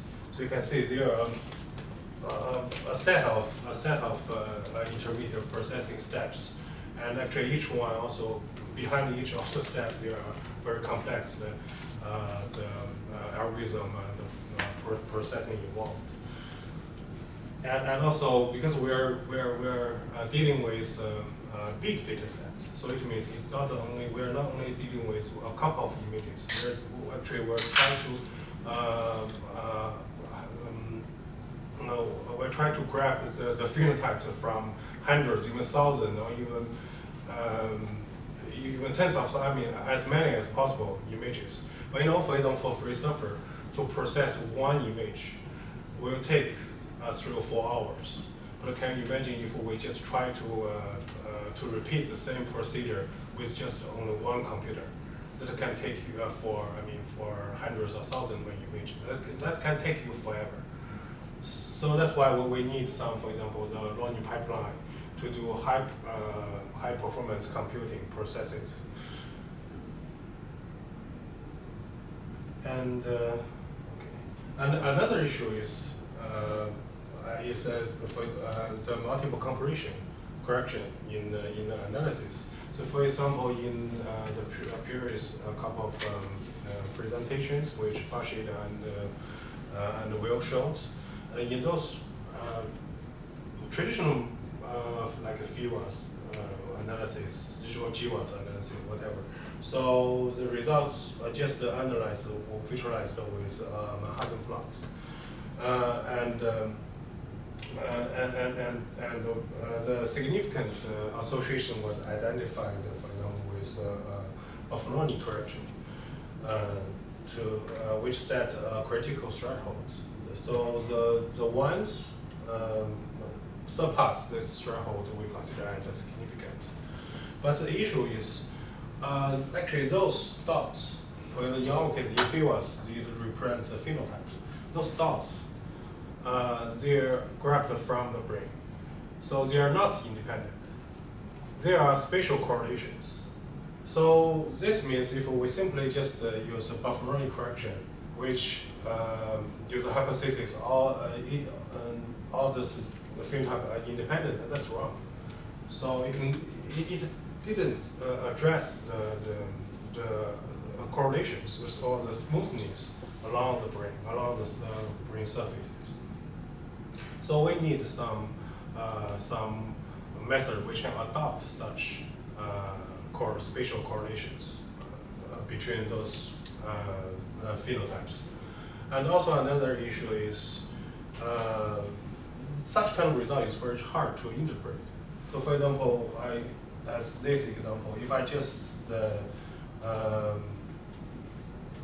point at, for example, this guy, so I have no idea what exactly it is. It's just a dot. So even maybe with some fancy tool, like for example, what Will shows you, it will give you even small window shows the information about the dot. For example, it shows, let's say this guy is amygdala, and so for most of the outliers who doesn't familiar with, who are not familiar with the neuroanatomy, who have no idea what is amygdala. So of course you can find the name and go back to Google and go to Google and search it. Maybe Wiki will give you a good will give you the information you need, a good description about that, and then you can go back to analysis. But you know, that's not what we want. So we hope we can get a clearer visualization which can easily tell us what exactly each of these dots represent. So especially in the human brain, in neuroscience, in the brain imaging field, so we can apply to conduct some human brain mapping techniques to achieve such goal. So the good news, I mean, even though there are such kind of issues or bottlenecks, the good news today is we have developed specific tools and methods to address all this issue, to make such kind of fieldwork analysis, neuroimaging fieldwork analysis possible. So first, we have developed a unified big data digital asset management platform, and with such a platform, we can well organize the neuroimaging and genetics data archives, and the imaging data and the genetic data are well matched and structured. And then to obtain the imaging-based phenotypes, we input all the neuroimaging data to workflow we built with the learning pipeline to do the image processing. For example, here it's for example with a free server. And from this neuroimaging tools, so we will get a wide variety of neuroimaging phenotypes. Maybe it's not easy to see here, but here at least, for example, we have the cortical thickness, the white matter surface area, gray matter surface area, cortical volume, local gyrification index, and gray to white matter intensity ratios. And also, actually, there are another intermediate step here, because you know, all this image processing, they are automated, but there might be some errors or failure happening there because of maybe the artifacts or image quality, or some topology issue in the brain model. So we need to do some QC or quality control to validate the results. But in some, for the ones which are possible to be corrected, we will correct them. Or otherwise, we just eliminate those problematic results. this is to just minimize the impact of this failure of processing or the wrong measurements. And when we get such a phenotype and genotype ready, and then we pass it into analytical toolbox we have developed to do the association study. And I will give you a little bit more detail about this later. Okay, so first I will give you an example, a couple of examples of the fieldwork and the study we have done to give you a better impression about the fieldwork.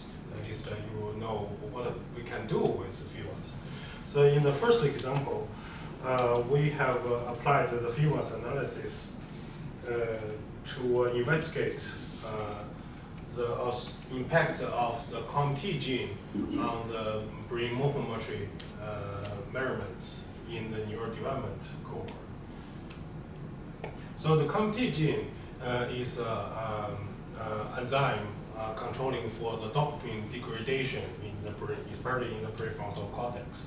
And it has been demonstrated that this gene is associated with the cognitive performance and the emotion processing in normal, in healthy populations.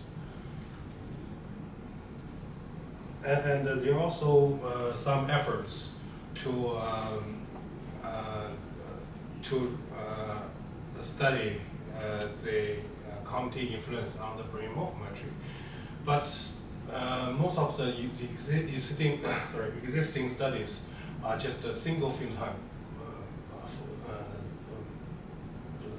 methods, and so they only focus on, for example, cortical thickness or the volume measurements, and also they just use limited samples,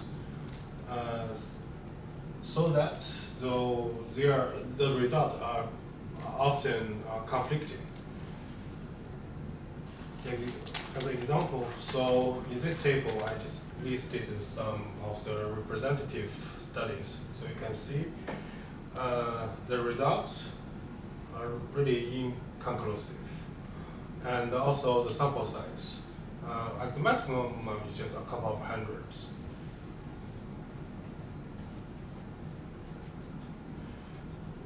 So, in our work, we employed two independent large neurodevelopment cohorts. One is the PNC, another one is the pain cohorts. We try to associate the COMT, the L1558 MET SNP against a wide set of neuroimaging phenotypes. So here is already the cortical thickness, cortical volume, gray matter surface area, and white matter surface area, local gentrification index, and gray-white matter intensity ratio. In most these phenotypes, or actually more measurements, give a comprehensive description of the neural, the brain and morphometries. And especially, we also try to take the race into account in this study, because it's interesting. The FIWAS or GWAS, such kind of big data approach, enable the analysis of race effects. But it's interesting, most of the existing methods, they just ignore that. Because so that it's hard to say the results we grabbed from a single race population is, if it's portable to another race populations. So as the result, first we successfully replicate some important existing findings. First, we review that the cortical thickness is the most sensitive phenotypes to the variation of the COMT genotypes, and it's very the we found the robust, with both cohorts, we found consistent COMT and the cortical thickness association in the prefrontal cortex. And also we found this, the COMT will replicate another important findings, that is the COMT gene effect on the age-related cortical thinning in the prefrontal cortex. And also we found some novel these COMT brain associations. For example, we found another association patterns in the inferior parietal cortex. So this indicates that actually the COMT gene is not only affect the brain anatomy in the prefrontal cortex. Actually, is the whole frontal parietal working memory network. So this will give a new anatomical basis for the how the COMT gene affect, for example, the cognitive function in the neurodevelopment. And also, we illustrate that this COMT gene effect actually is more is primarily dominant in the white populations, and not in, for example, the American African populations. And also, for example, here in the previous studies, they found a COMT gene effect in this the temporal area. But in fact, we revealed that actually this effect is also only for the Caucasians, not in the other race populations. And also in another example, one of my colleague, Dr. Christy Clark, has used a similar algorithm, but on the regional phenotypes. Which means because in the first example, we use we have the measurements for each single point on the brain surface. But maybe for someone, for example, like Dr. Clark, they prefer to use like the regional measurements. It means the brain is parcellated into regions, and each brain region will have its specific measurements. And so in her study, actually it's applied to the same cohorts, the PNC and pain cohorts. And she tried to associate the BDF SNP, which is a SNP has been associated with brain development and in her findings, she found the BDF gene actually is correlated with the curvature feature and the great white matter ratio in the superior parietal cortex. And this result indicates that this curvature and great white matter ratio, the measurements at the superior prefrontal cortex might share the same genetic factors in the neurodevelopment. Okay, so and now you already get some impression what we can do with the figures. But when we try to, but to do the figure, first we need to generate the data bank. But this is really a big challenge. So first we have to grab the neuroimaging data and the genetic data, for example, from the dbGaP. So the dbGaP, I don't know if you know or not. So it is an NIH funded online tool which allows you to explore the existing neuroimaging and genetics data sets. And so we find the data sets of interest. With a reference, we download the data back to your local computer, and first we create a banks of the raw data, and then we ask for or search for the genetics data contained in the first data bank, and then we linked the genetic data with each subject. We find the SNP of interest and for each subject, and we create and also we process the neural image data with the image processing tools, and then we put those data back to the data bank and created a new bank which contains the well-matched or the structured, the phenotype and genotype data. And then we pass this data back to the statistical analysis, for example, for FIWAs or for some other purpose. Okay, so as an example, for this Philadelphia New Development cohorts, for this data set, it contains about 9,000 subjects, with baseline elements, and all these subjects were genotyped with 6 different SNP array chipsets. And so it resulting in a combined set of about 2 million distinct SNPs. So altogether, so this means we will have more than 5 billion SNP elements there. So out of the 8,000 subjects, and there are about 1,000 subjects have the MRI imaging data, which we need in our neural imaging FIWAs analysis. And with a good thing, okay, so here is a screenshot of our data management platform. So let's make it simple. Let's imagine you are doing online shopping on Amazon. So there are millions of products.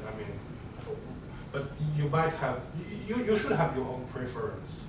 So it's the same with the search interface.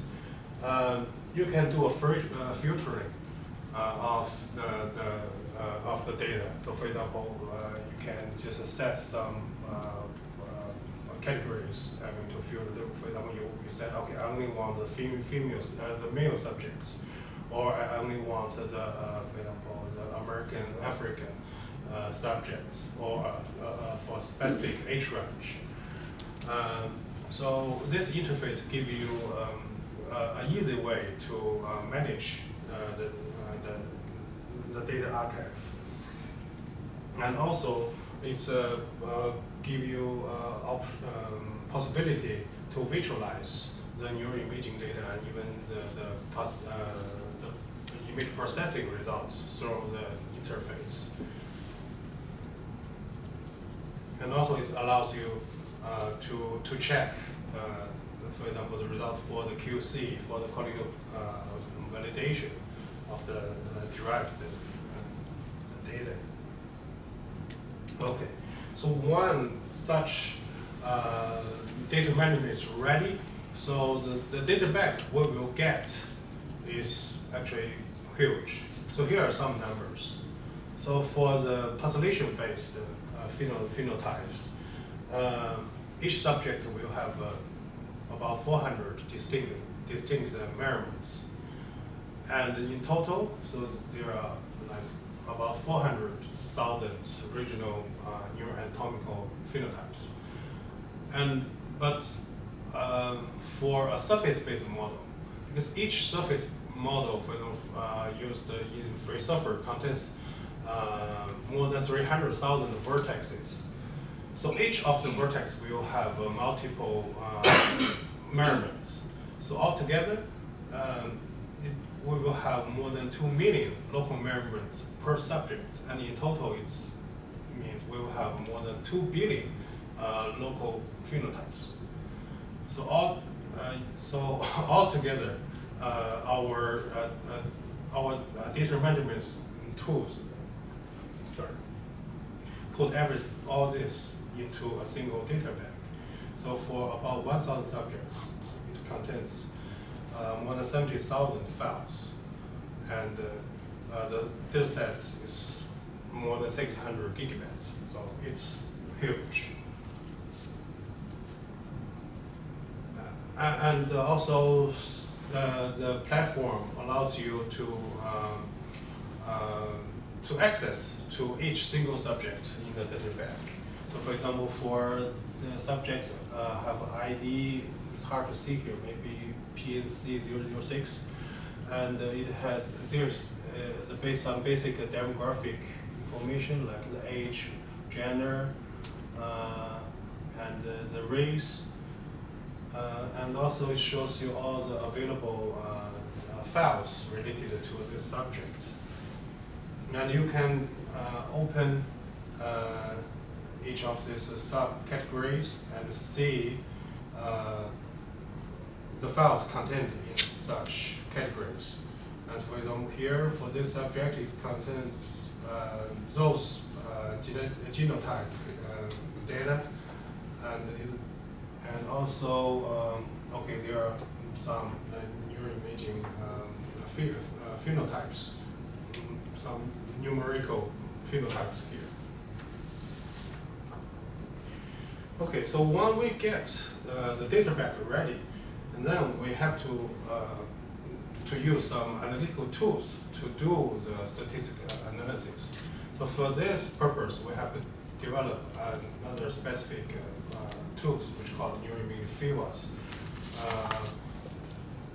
which allows you first to import the data back, which we obtained from the data management platform, and then can do the preferred statistical tests, for example, ANOVA or t-test or f-test.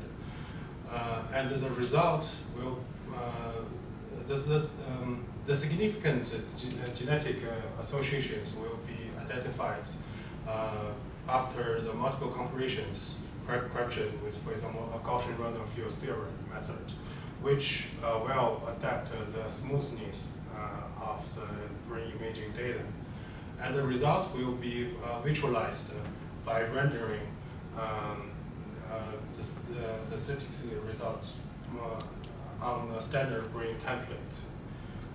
And also it allows you to click each point on this surface model to see the related information of each point. For example, the coordinates, the index, the ID of the point on the surface, and also the statistics.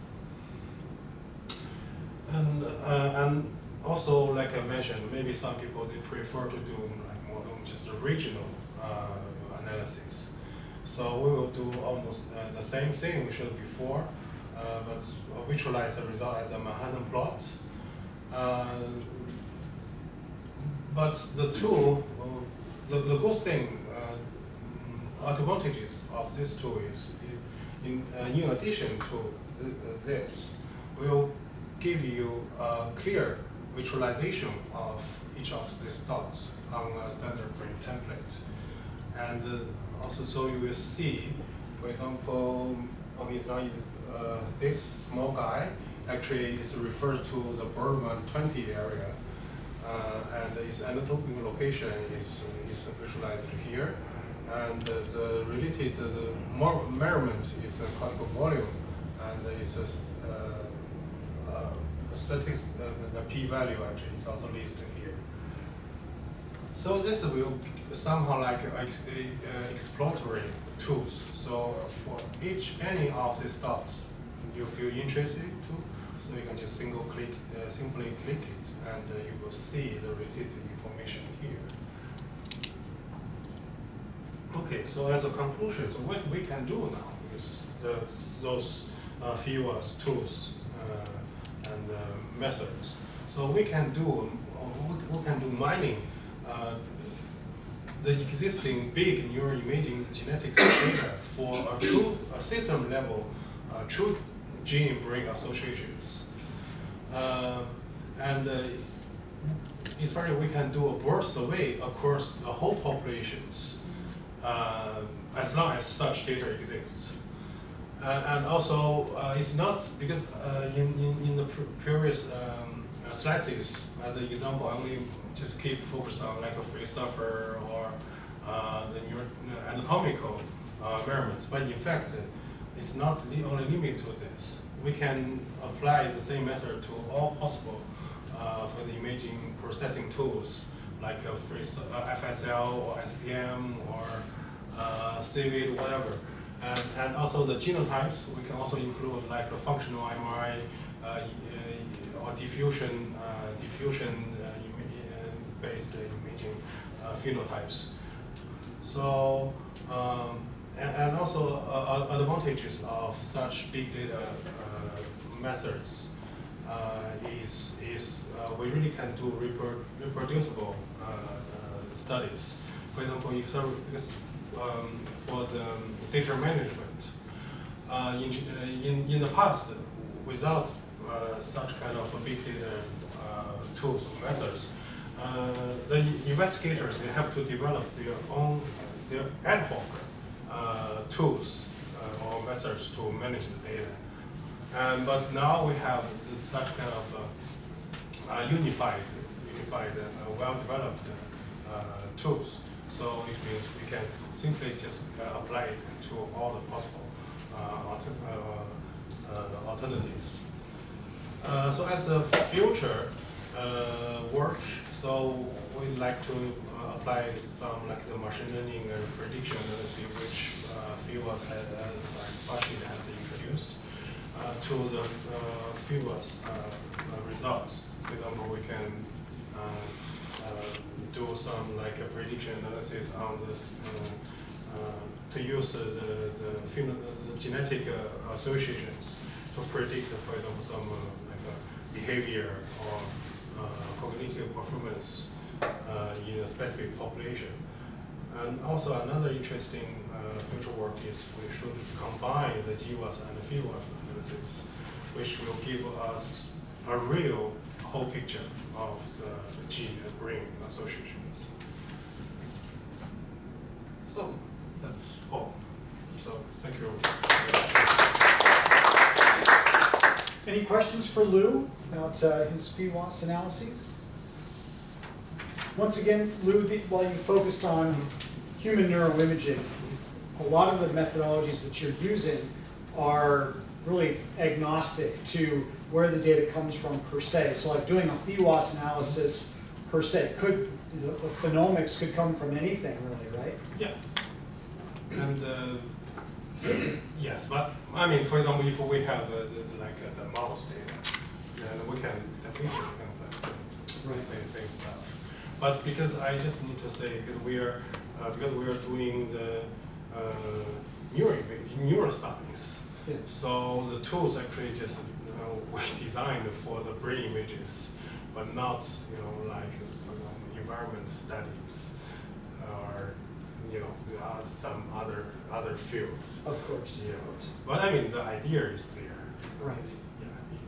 I mean, for the outliers, I mean, non-neuroscience scientists, they can grab the idea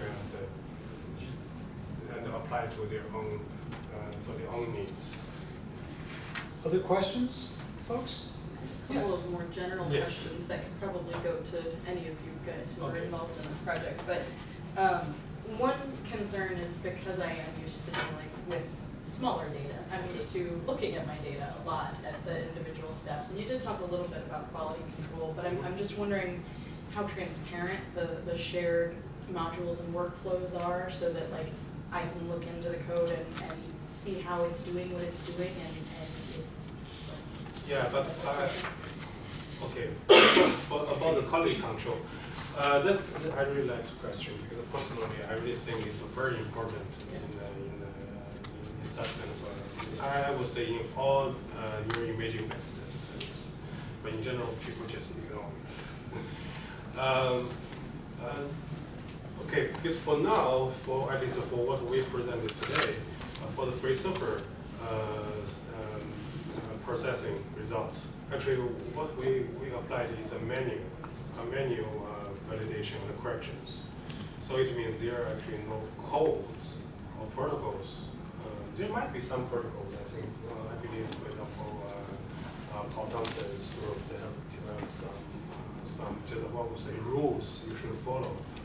But I mean, there are no universal category standards you should follow, because everything is based on just the vision. So actually, we have like Fashi had mentioned, we have an army of volunteer students or master students who have been trained and also doing this manual QC. But I mean, it's not only limited to this. So, for example, if you find or if you can develop some good automated QC methods, you can just simply go ahead to apply that. But just unfortunately, at least for today, for us, we haven't have codes which we can share for the QC. We do have I should say that we do have a quality control for neuroimaging. We have a thing, and Sam was instrumental in it. It's something called qc.lani.usc.edu. It's a quality control system, I guess, platform for looking at the quality control of neuroimaging data after it comes off of the scanner. And you can take your DICOM images, for those of you familiar with human neuroimaging, comes off in DICOM format, and it will specifically do quality control measurements on the structural T1 weighted anatomical data, the functional data, as well as the diffusion data. Specifically, we're looking at a few other imaging kind of pulse sequences as well to quality control those. The idea being, quality is sort of a fuzzy term, right? Sometimes you know it when you see it, and there's no single measure that's going to tell you about if your data are really, this is good or this is bad. It's really looking at a collection of these variables measurements you can make. So we can do things like look at signal to noise. We can make sure that the thing you're imaging is in the center of the image. We can make sure that if there's time involved, that the image isn't moving around, the subject is moving around in the scanner. We can quantify that. We can do a number of other things. And then collectively, the investigator, or whoever it is, can go through and make a judgment call about saying, this is good, oh, this is bad. And then also we can build automated routines to say, okay, I want that measurement of that parameter to fall within these two bounds. If it falls outside, it's bad. If it falls within, it's good. And you can then automatically get a measure of image quality. So we have developed that. And as it turns out that while you look at this thing from a website point of view, once you initiate this process, it's actually using Lani pipeline in the background to do all this stuff. So you can take a whole study, upload it, and within no time at all get a quality control assessment of your data. That methodologies, a lot of it is from published articles that are already out there, and we just implemented those. And it only works for those like 3 primary ones, but our view is if you've got problems with your structural, your functional, and your DTI, chances are your whole subject is going to have to get pitched anyway. But anyway, it's one of the things that we've developed, again, using Lani pipeline as a tool to process this quite quickly. So let me just kind of say a few concluding remarks here. So one of the things we've tried to show you today is really one segment of the types of things that we're doing in our large Big Data for Discovery Science project. We have many other dimensions to it. It involves looking at other workflow environments, a number of the supporting tools that Lou referred to, like the bag format and all that. Those are other things that we didn't dive into too much detail on. But we wanted in this case to really focus on what might be of interest to you guys as neuroscientists here at Society for Neuroscience, where we're bringing large-scale data together with large-scale processing, workflow analyses, and doing these genome-wide and phenome-wide association kind of investigations. You heard from Farshid, you heard from Will, and you heard from Lou about how they are going about trying to take apart that data, trying to find interesting stuff about it, and using Lonnie Pipeline, which you heard about from Sam, as the vehicle for so doing. It's a very powerful combination, and our hope is that you'll have some more questions, you'll visit the website, you'll stick around to maybe talk to Sam and ask him about some more fine points about how to use Lonnie Pipeline. You may stick around and talk to Farshid about some of his data mining techniques, or Will or Lou about their phenome and GWAS and FWAS based analyses, because we really think it's important to kind of get the word out, to talk to you guys and get ideas back about other things that we can do. And so I'm hopeful that this has been informative for you. Once again, we have this literature that we hope you'll take away with you. Something about our institute. We also have this thing about Lonnie Pipeline itself, which is, again, just a little sample of what it can do and what some of its key features are. Please look at pipeline.lonnie.usc.edu. Visit our BD2K website, bd2k.ini.usc.edu. There you'll find tools, you'll see these workflows and other information. And then finally, for any of your students who you think may be interested in a master's degree in some of this stuff, one of the things that we feature very prominently in our master's degree program is Lonnie Pipeline, are some of these large-scale data analyses, and one of the classes they take is on basically genome-wide association studies in neuroimaging. And so they would get a really good insight into how we do stuff all the time. So with that, are there any general questions that anybody has? Yes? So is this program mainly focused on processing neuroimaging data? So that's a very good question. So it turns out that while we have focused today on neuroimaging-oriented data, and while many of the examples here probably talk about neuroimaging data, it turns out that it's data type agnostic. If you've got something that analyzes, I don't know, space satellite data, as a totally random example, as long as the programs are command line executable behind the scenes, you can turn it into a Lonnie Pipeline module, and you can pump your data through it and utilize some of the benefits of Lonnie Pipeline. It can be electrophysiological data, it can be gene expression data, it can be time series, volumetrics, multi-dimensional data, and it could be single unit recordings. As long as it's data and you have tools to analyze it, they can be turned into Lonnie Pipeline modules. We have a lot of bioinformatics tools, so genomic processing tools. We have a number of different things that do statistics, correlational, and analytical type things that are part of this, and complete not only just modules, but complete workflows that already do something useful with data. So if you wanted to do, say, I don't know, one of Farshid's analysis, for example, I don't know, maybe they are already there, right? They're already part of the Lonnie Pipeline module. You can just drag it, drop it, and you can start using it within a couple of mouse clicks. So there's a pretty big library of things we've already created, and it cuts across multiple different data types. Does that answer your question? Yeah. I was also wondering, is the main, in terms of this pipeline, is it mainly used to draw associations between your data sets? It can be used to pre-process data. So if you wanted to, you could imagine having a very large portion of your analysis where you're just taking raw data and getting it ready to do some kind of analysis. It can do that for you, and then you can take once you've got your data, you can take it into SAS or SPSS or something else and do your statistics if you wanted.